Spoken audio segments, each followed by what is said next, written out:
one thing that England fans will be bothered about, and Mikel Arteta is going to be bothered about, is Bukayo Saka limping off injured in this game, Don. Obviously not good to see, especially because we'd seen him pull up a little bit earlier in the game and then continue before he did have to come off.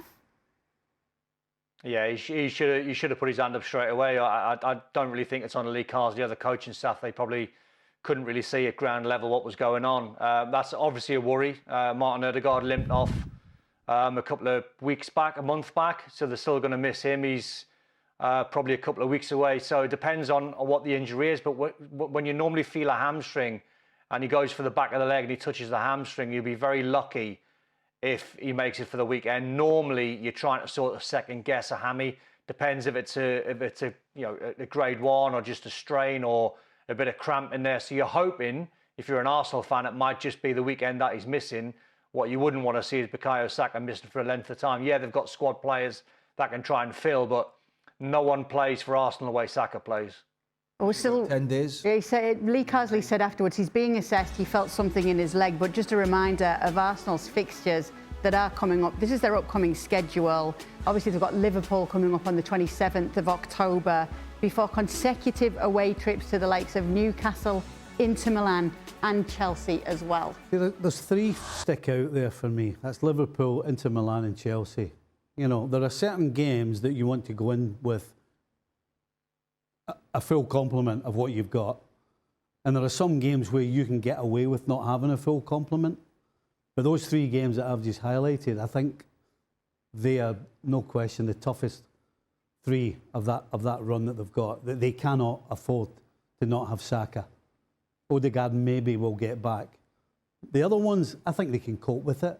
You know, Newcastle away, maybe 18 months ago would be a different ballgame. Newcastle is struggling big time, in my opinion, right now. So yeah, those 3 for me are really the ones that they could slip up with. I don't see them slipping up. Even from what you saw from Newcastle against City? Yeah. Newcastle, you don't know what you're getting from Newcastle. And even if it's at St James's, you don't know what you're getting. And the back... Listen, that spell when Newcastle were at it and they ended up 4th and they got themselves in the Champions League, it was all built on a solid back line as well. And then the forward players could get after it. They could break at pace and get after whoever the opposition was. Whoever it was, whether it was City or anybody else, they weren't scared. Right now, Newcastle are not a team that are going to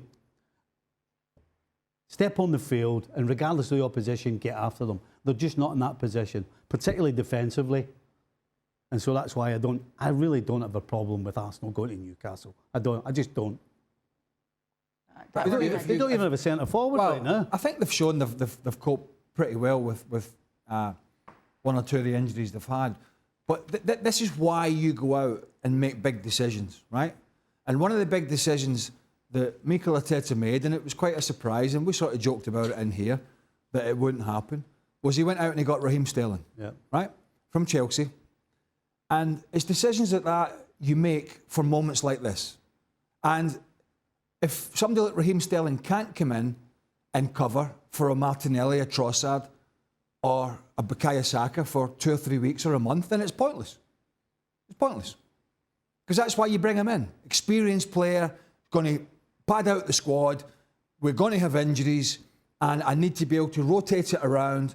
And you know, maybe it's Trossard goes to one side and Martinelli the other.